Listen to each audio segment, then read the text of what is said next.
From the Weather NorCal Command Center, this is your morning update. Dennis's Heating and Air Conditioning is Northern California's premier heating and air conditioning contractor. From residential housing, large commercial projects, installation to repair, sheet metal fabrication, and everything in between, we are your go-to heating and air conditioning specialist. Well, I haven't changed these headlines in quite a while because there really isn't much change going on. We're going to keep our temperatures below normal, most likely through the rest of the week, into the weekend, and probably even through a big part of next week as well, because we're going to be struggling to even get into the triple digits, even for parts of the valley. And, looking down the line here, we look way down the line here, no major heat waves heading our way anytime soon. All right, take a look at that Thursday fire potential. And, you think about just a couple of days ago, this was just all brown on the map here, indicating a moderate risk. Now we're seeing conditions improve just a little bit. Now, one of the things we have to remind ourselves is that even though we are seeing conditions improve and it's gone from a moderate to a low risk, we still have to be extra cautious. I mean, it's that time of the year. It seems like almost every day there's some kind of fire that starts. So the firefighters are doing a great job in suppressing all those fires. But one of these days, we know what happens, right? Especially when we get these windy days out there.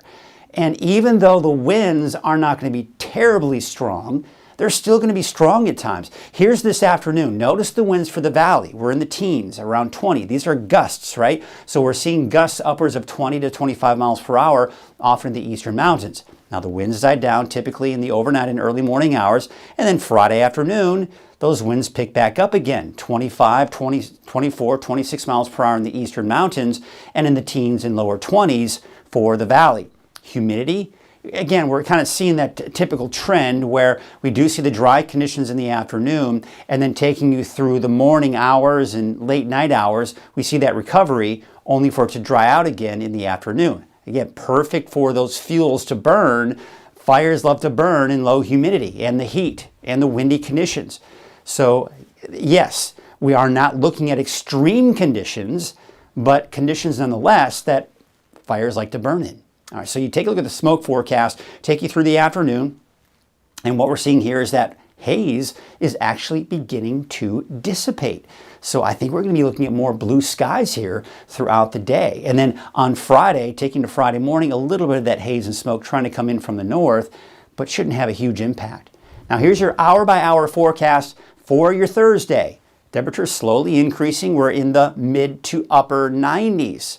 Look at that, no triple digits in the forecast. 97 for Redding, 95 for Red Bluff, 94 in Chico. And for the mountains, mainly in the 80s for those daytime highs. Look at this, Mount Shasta, Etna, Alturas, upper 80s.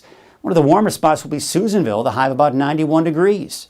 So we look at that 10-day trend, and normal high number one is about 101 degrees, right? So we're going to be below that through pretty much the extended period, with the exception of maybe a week from this upcoming Saturday, right? So we take a look at the temperatures, mid to upper 90s for Redding.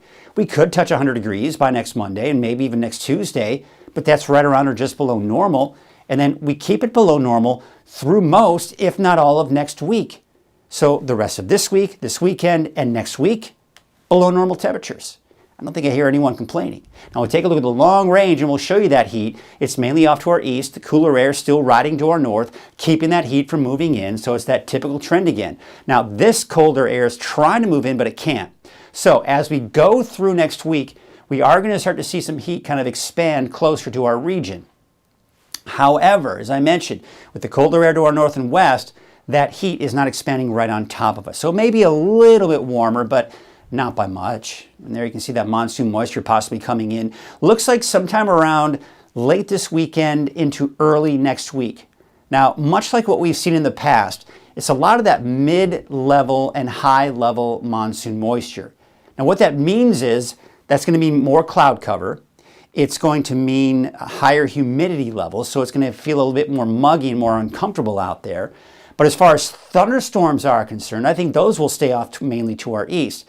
And our chances for thunderstorms are looking pretty darn slim. So here's a look at your forecast for your Thursday today. Look at that, no triple digits anywhere on the map, including the valley.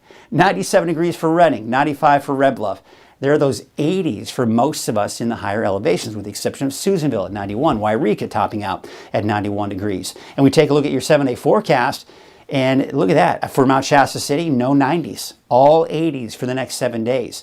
That's the case for El Terce as well, although it's a little bit warmer by next Tuesday and Wednesday. In Susanville, upper 80s, low 90s for the next 7 days. And your 7-day forecast for the Valley, mainly all 90s, although it looks like Monday, Redding and Red Bluff could get up to about 100 degrees. And, that may even be the case by Tuesday of next week, but it looks like we're going to keep it mainly below 100 degrees for pretty much everyone, including the Valley, at least for the next 7 days, if not longer.